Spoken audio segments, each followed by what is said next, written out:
Hello and welcome to Creating Cannon with your hosts AJ Hamilton and nice can of pumpkin pie filling. That's not great. No, But it's good. it's what I'm going with. I'm fine with it. I'm glad you are. Yeah. And Nicholas C. Pappas. Woo! That's me. you. That is you. I like that guy. Oh man, you know what? I don't. That's. I like that guy too. I was gonna say. I say I like that guy, but Yeah. I've got a lot of Bones to pick with him. therapy issues I need to get through. That's fair. Listen, we can't all love ourselves all the time. Oh no, I'm just talking about liking myself, but that's a whole other story. Yeah, that's fair. It's fair. You know what I didn't like, Nicholas? What? Well, I guess that's Are you jumping right to the review. Yeah, This- we do not jump to the review. We have to do this properly. I'm so sorry. Audience, forget about that. Nicholas, what did we watch? This week. Mm-hmm. So this is an episode of Happy Thanksgiving, by the way. Yeah, happy Thanksgiving. Yeah. Yeah. Yeah. This is an episode that is not a canon film. No. No, it is not. Barely. It's not even a loose cannon. It's not film. even a loose canon. No. This would definitely be an episode of Cannon Fodder. Cannon fodder. Yeah. And the reason we're doing this is because it's Thanksgiving, and Yeah. there's no canon films that take place at Thanksgiving Not that we know have of seen. No. or figured out, unless there's an obscure one that we don't know about. Not me. No. But we did research. And Please can find write it. us if Yeah. we missed it. But I mean, so we thought we might have a little fun and watch 2009's Thankskilling. And perhaps use scary. it as a little bit of something. I don't know. Inspiration? Sure. Let's get Perhaps. right to the plot. Please. A homicidal turkey kills college students and wastes our time in the longest 67-minute movie ever made. By the way, fuck you, AJ. It's Thankskilling. You're absolutely welcome. You're absolutely welcome for this. This was AJ said we should do this, and I was like, yeah, I'm in. Because Yeah. I'm in to watch any movie. Goofy, weird, stupid, whatever. Oh, my Lord. Oh, my Lord. It's like somebody improv'd a movie on their iPhone? Their iPhone, Their yeah. flip phone. Their flip phone. That's better. That's closer. And really did not know what they were doing. No. Oh my God. This was this is the thing that we should talk about partially, is that this was not good. I mean, look, I'm just gonna flat out say No, it was very bad. It's not good. It was poor quality in all respects. And I think what makes it tough is it is both not good in that it's just not a good movie. No. And also because at times I think they were trying to make a comedy. Yeah. Question Oh, mark. yeah.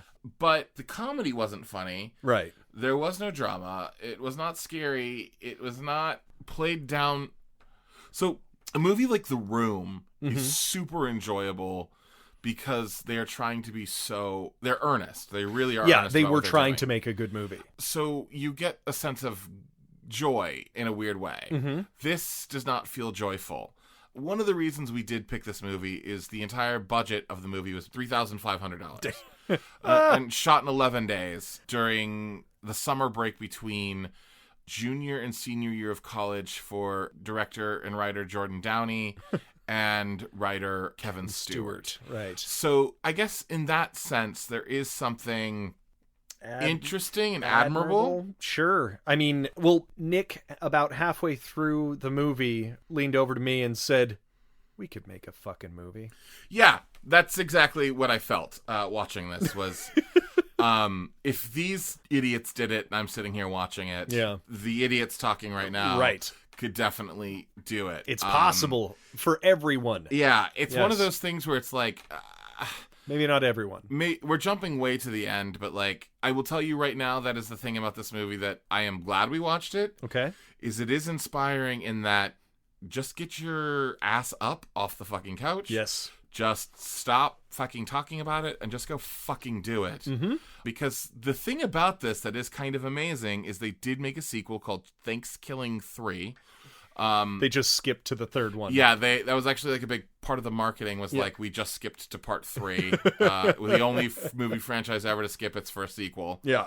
So this film was made for $3,500, shot in 11 days. Mm-hmm. And that sequel, it shot for 50 days. Okay. Oh, wow. And they raised over $100,000 on Kickstarter.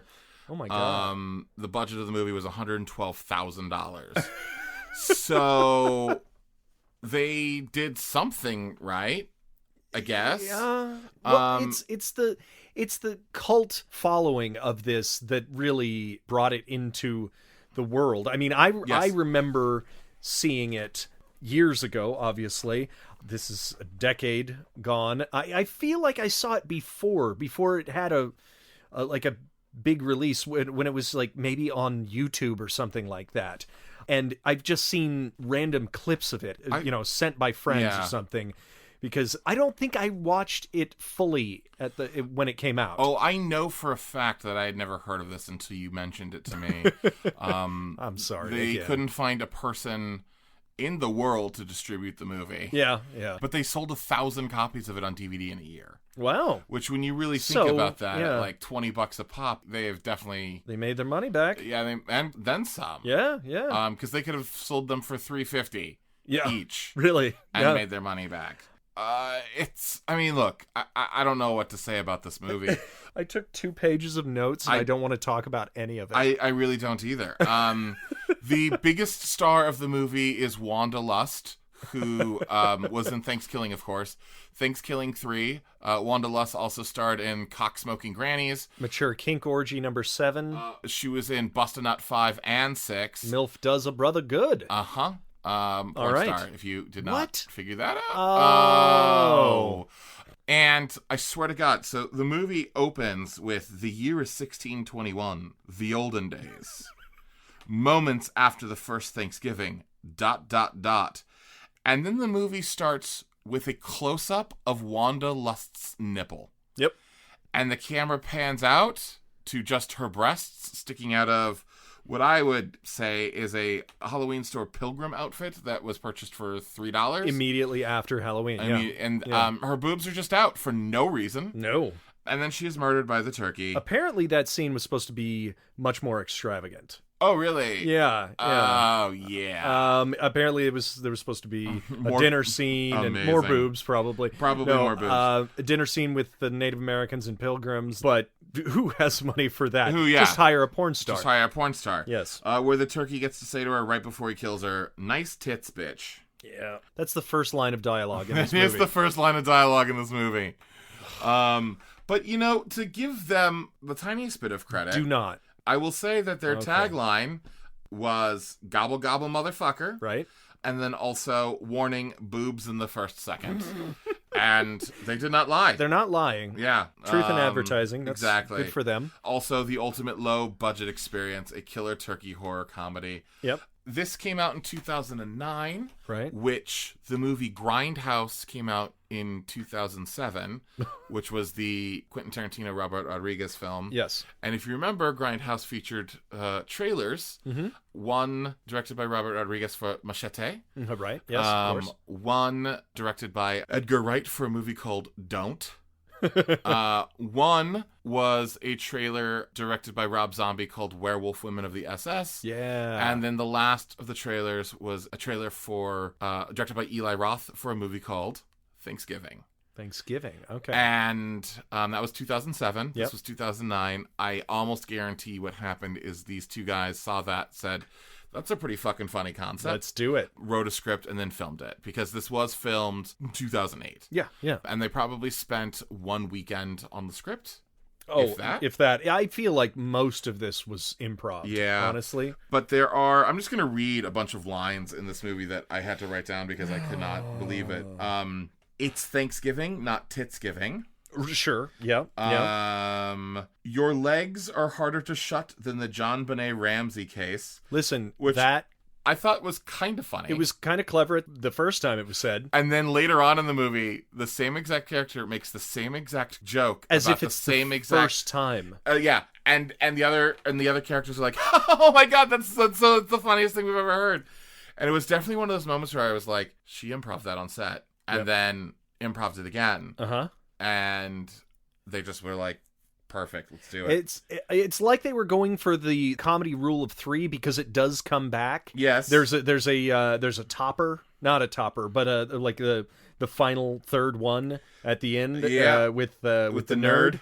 And it does not land, and it doesn't make sense the second time. So nope. Failed in that respect. Yeah, it was so weird. When the turkey gets peed on by the dog, he says, "I'm pissed." Yep. That's sort of fun. Yeah, that's sort of fun. Yeah, well, the turkey does come back to life because it's gotten a golden shower from a dog that he then kills. Yep. And then we cut right to a sheriff who has... the worst fake mustache I've ever seen. Yep. And his current wife has taken a shit in his coffee.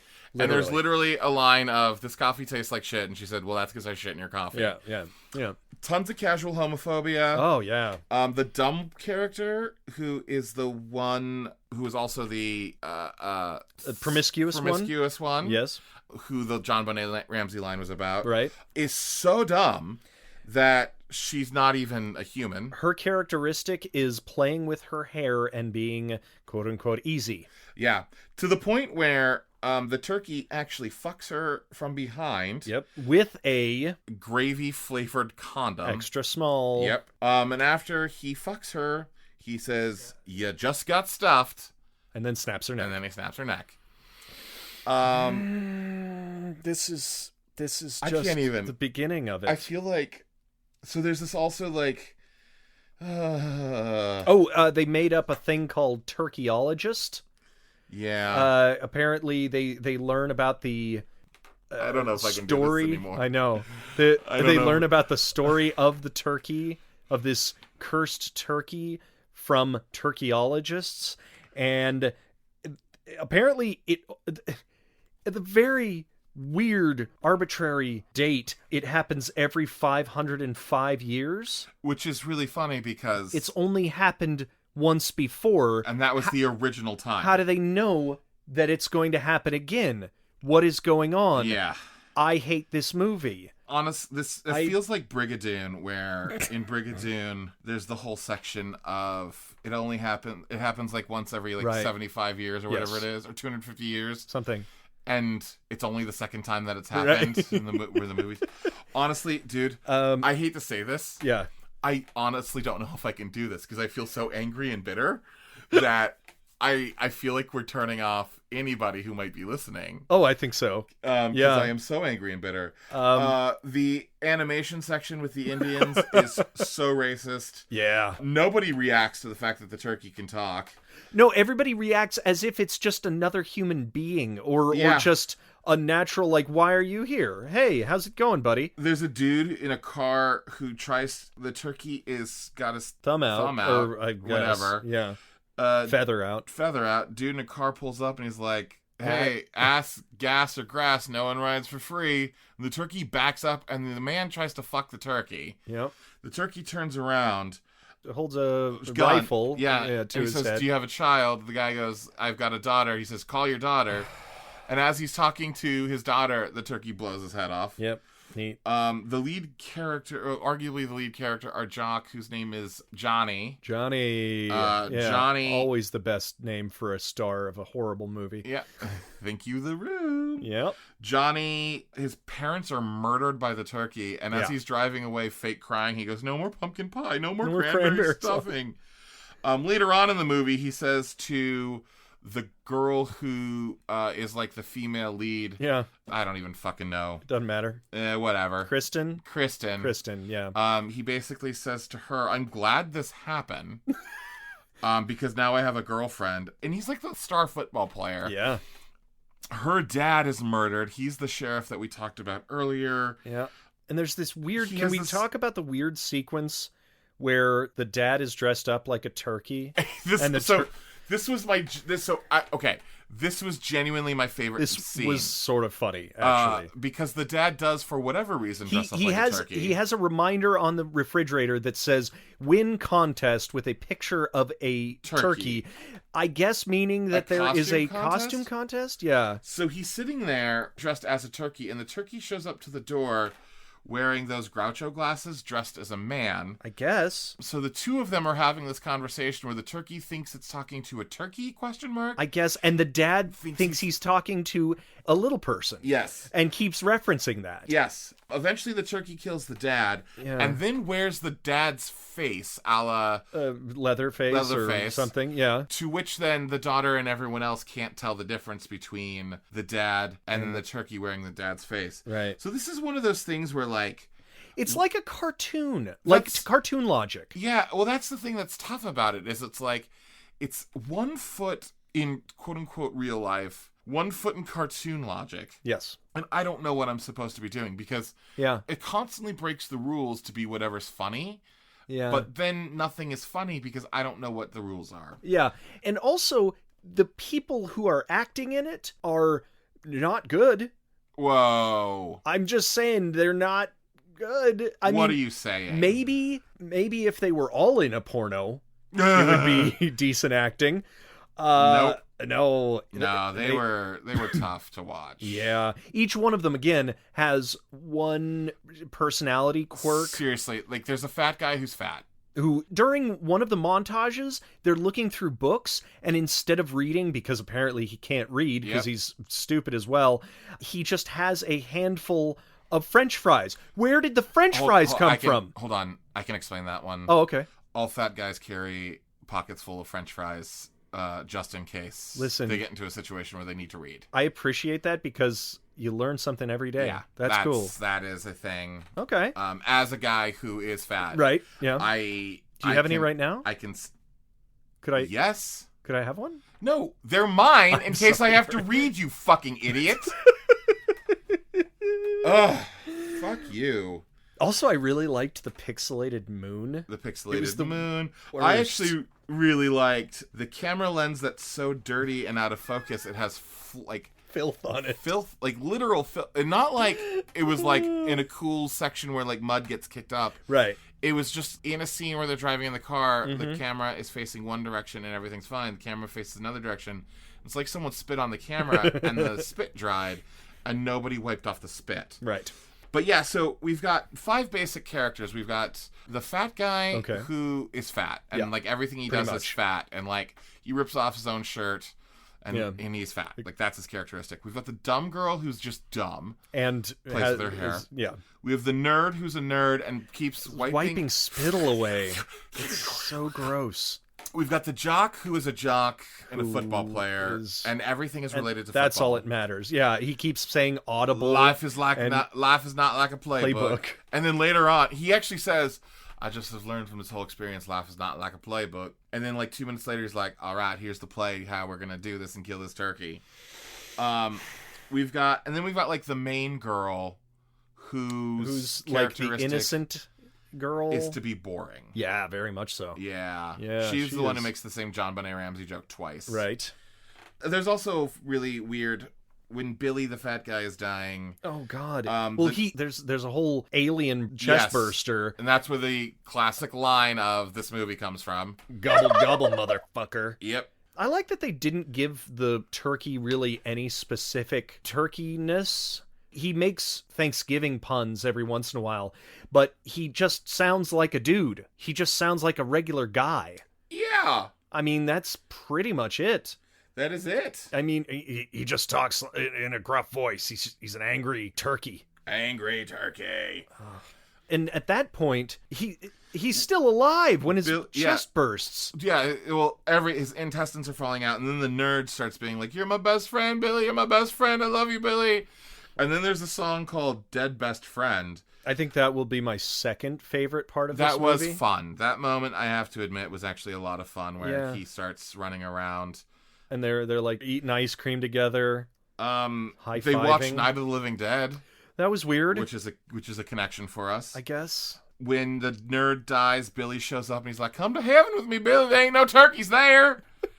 The turkey turns radioactive. Of course. Oh, there's this weird hermit. Oh, yeah. At the beginning, and sort of a running gag. The boring girl actually calls him, Thank you, hermit. Thank you, hermit. Why are they all so... I felt like there was a secret gas leak, and either they were all being affected by it, or we were. Yeah, someone was... Yeah. At the end of the movie, long story short, they kill the fucking turkey. She kills the boring one. Oh, I did like that the turkey stabbed Johnny with the electric carving knife. That was funny. Yeah, well, and then just before they get their final kiss, Johnny dies, and she's like, "No, Johnny." Which was also ridiculous. Oh, and then she eats a turkey leg, but it's clearly a chicken leg. A chicken leg, and like fried. Like they got it from KFC. Yeah. And it ends at a stranger's table. We don't know this family, but they're all saying grace. And then the cooked turkey on their table gets up and says, "Do I smell a sequel, biatch?" Yeah. And then to black. And then it cuts to black where it says, "To be continued, ... in space."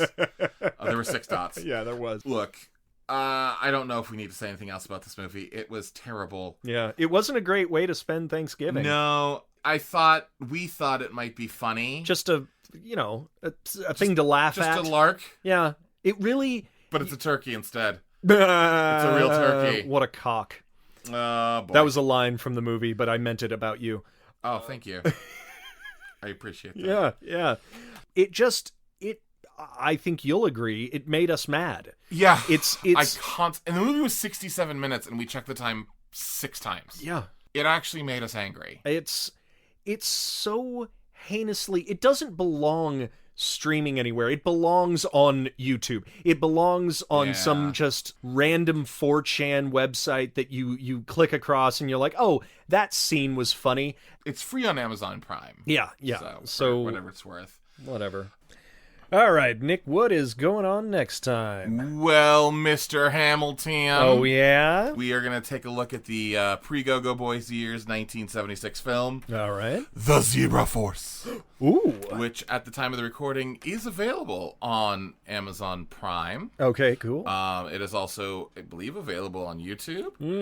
And I've looked at the copy. It doesn't look great. It's not great. But let's be honest, the Amazon Prime copy did not look great either. Nope. This is a really interesting one. We'll get into this a little deeper on the episode. That's right. But there's some fun stuff when it comes to, like, it was also called Codename Zebra. I guess. But it also had a sequel called Codename Zebra. So... confusing! Yes, it's really disappointing! It becomes very difficult to figure out what the fuck you're trying to watch, because we did try to track down the sequel, and that has been a nightmare. You know what? Maybe we'll get into it now in the episode. I just told you everything. We'll let you know. The end. Next time. Look, I think this is going to be the shortest main episode of Creating Canon ever. Yeah. Well, this is kind of... We were probably going to skip Thanksgiving anyway. Yes, because that was our plan. Yeah, but we thought we'd put out something for you guys. You know what I am thankful for, AJ? What are you thankful for? AJ, I'm thankful for you.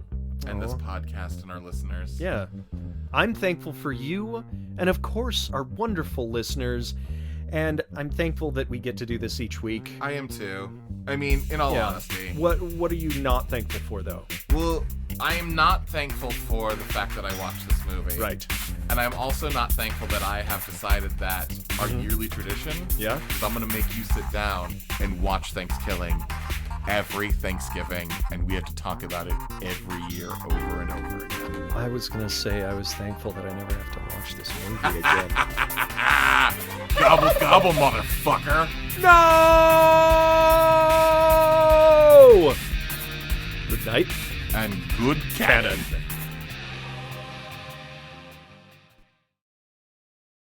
Hey, Nick. Yeah. I didn't like this movie. I did not either. The longest 67 Hey, Nick. Yeah. This was the worst movie I've ever seen. Are you ready for this shit? Y'all ready for this? Hey, Nick. Yeah. I want my 67 minutes back, and I'm so sorry. That's really where the episode should end. Hey, AJ. Yeah. It's okay, dude. Don't worry. All right. Thank you. We all make mistakes. Oh, this was a big one, though.